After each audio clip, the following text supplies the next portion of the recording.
ஐந்து கரத்தனை ஆனை முகந்தினை இந்தின் இளம்பெரே போலும் இயற்றினை நந்திய மகந்தனை ஞானக்குழுந்தினை முந்தியில் வைத்தறி போற்றுகின்றேனே. ஸ்ரீ குருபியோ நமஹ. நம் டிவி அப்படிங்கிற இந்த யூடியூப் சேனலில் தொடர்ந்து ஆன்மீகம், ஜோதிடம், பிரசன்னம், பலவிதமான முக்கிய கோவில்களை பற்றி நாம் ஒவ்வொன்றா பார்க்க போகிறோம். அதில் தாமோதரன் என்னுடைய பேர், இந்த குருநாதராக இருக்கக்கூடிய திருப்பூர் ஜி.கே. ஐயா அவருடைய பாதம் தொற்று இந்த பணியை நாங்கள் ஆரம்பிக்கிறோம். இப்போ நான் எங்கே இருக்கேன்னா தாமிரபரணி நதிக்கரையில் இருக்கக்கூடிய உச்சிஷ்ட மகா கணபதி அப்படின்ற ஒரு ஆலயத்தில் இருக்கோம். இந்த ஆலயத்தோட சிறப்பு என்ன அப்படின்னா, தமிழ்நாட்டிலேயே ராஜகோபுரம், துவஜஸ்தம்பம், பலிப்பீடம் அப்படின்ட்டு இருக்கக்கூடிய தனி சன்னதி எங்கே இருக்குன்னா இவருக்கு இங்கே மட்டும்தான் இருக்குது. இவருடைய பேர் உச்சிஷ்ட கணபதி அப்படின்றது.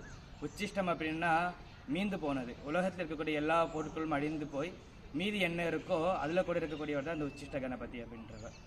நமது வாழ்க்கையில் இருக்கக்கூடிய எல்லாமே போன பிறகு கூட நம்ம காப்பாற்றக்கூடிய தெய்வம் யார் அப்படின்னா இவர் தான், உச்சிஷ்ட கணபதி. அதனால் வாழ்க்கையில் இனிமேல் எதுவுமே இல்லை, என்னுடைய வாழ்க்கையை அழிந்து போயிடுது, என்னுடைய அத்தனை செல்வங்களும் போயிடுது அப்படின் பொழுது கூட இவர் நாம் தரிசனம் பண்ணும் பொழுது அந்த இழந்த செல்வங்கள், இழந்த பொருட்கள் அத்தனையும் கூட நமக்கு திருப்பி கொடுத்துடுவார். அதனால் வாய்ப்பு இருக்கக்கூடிய எல்லாரும் கூட வாங்கோ, தரிசனம் பண்ணுங்க. மகாகணபதி அனுகிரகம் அனைவருக்கும் கிடைக்கட்டும்.